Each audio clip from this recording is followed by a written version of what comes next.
Bismillahirrahmanirrahim. Assalamualaikum warahmatullahi wabarakatuh.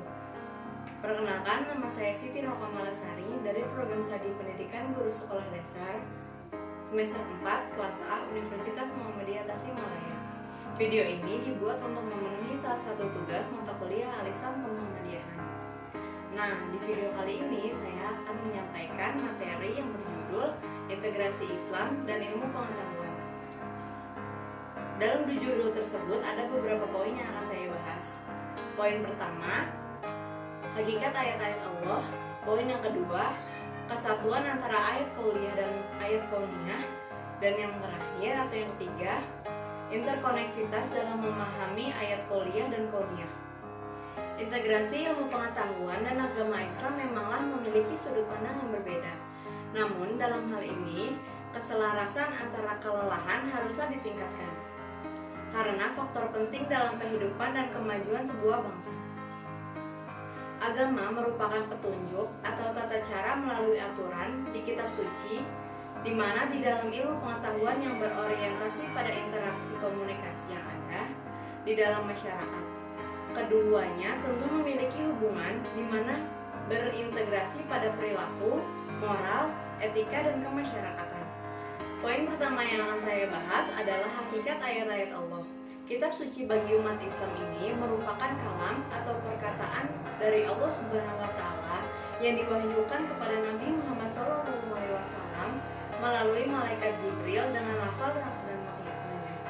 Quran surah Asy-Syura ayat 192 sampai 195.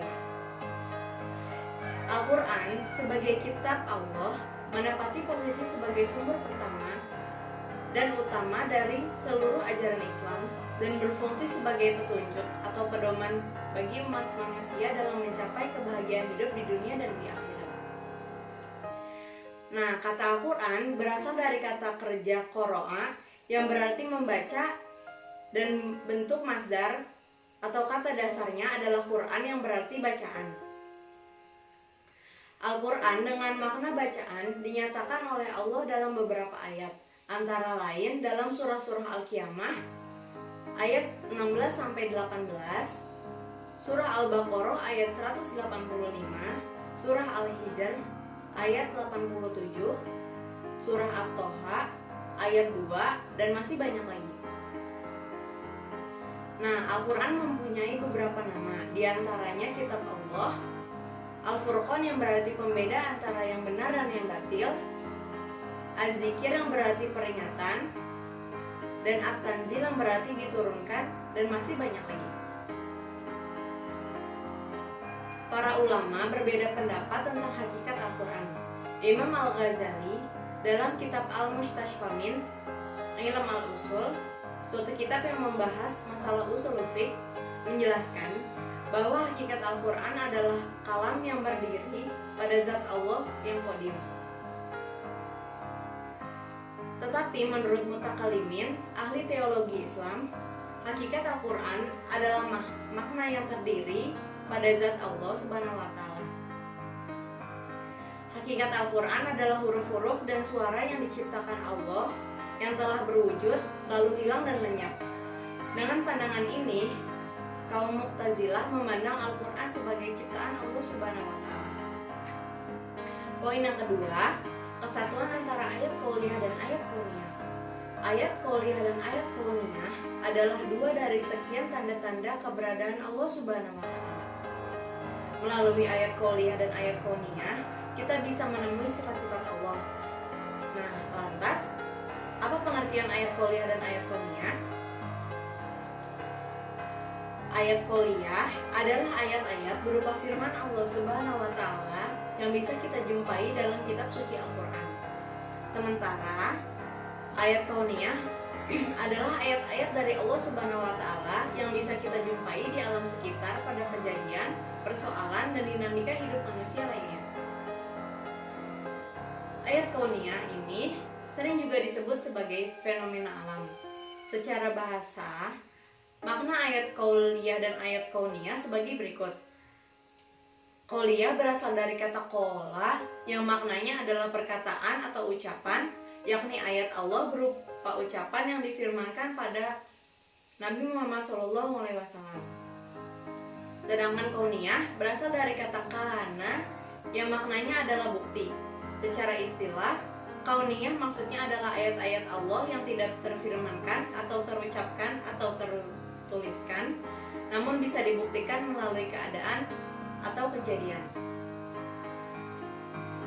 Seorang mukmin yang baik tak hanya sekedar mencari kebesaran Allah melalui ayat-ayatnya di dalam Al-Quran, melainkan juga mencari ilmu dan kebesaran Allah melalui alam semesta.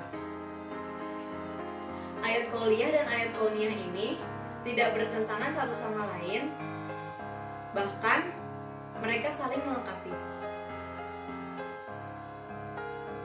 Dan poin yang ketiga, interkoneksitas dalam memahami ayat qauliyah dan ayat kauniyah. Secara garis besar, Allah menciptakan ayat dalam dua jalan dan keduanya saling menegaskan dan saling terkait satu sama lainnya. Hal ini membuktikan bahwa kemampuan manusia untuk memahami keduanya adalah keniscayaan.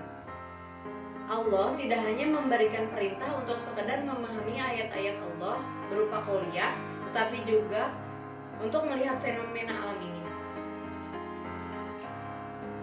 Alam adalah ayat Allah Subhanahu wa Ta'ala yang tidak tertuang dalam bentuk perkataan Allah untuk dibaca dan dihafal.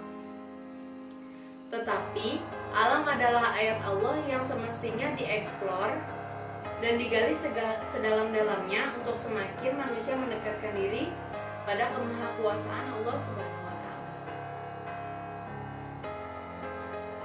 Berangkat dari kesadaran tentang realitas atas tangkapan indera dan hati yang kemudian diproses oleh akal untuk menentukan sikap mana yang benar dan mana yang salah terhadap suatu objek atau realitas.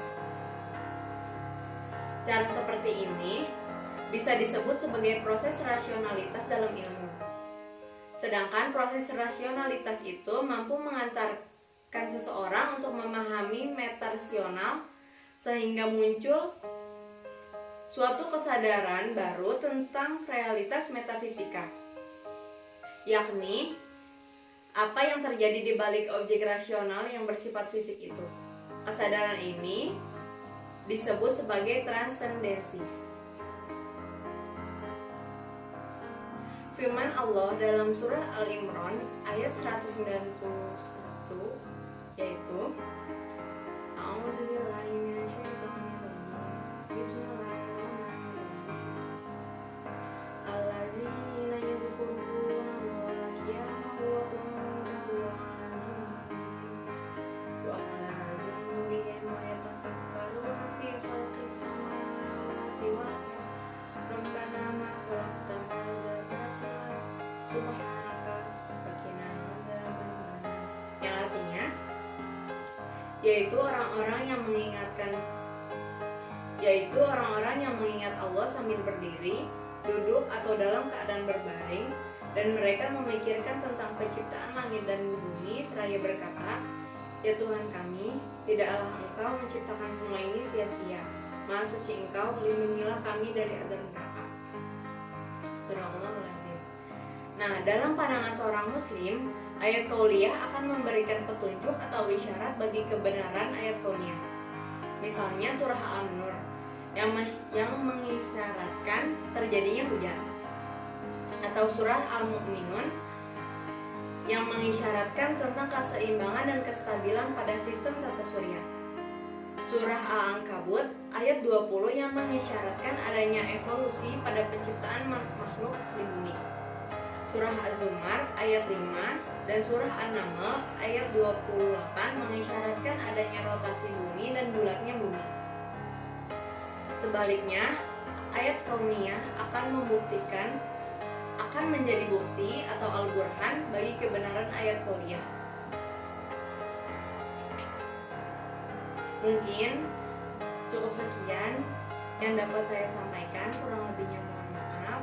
Semoga bermanfaat. Terima kasih. Wassalamualaikum warahmatullahi wabarakatuh.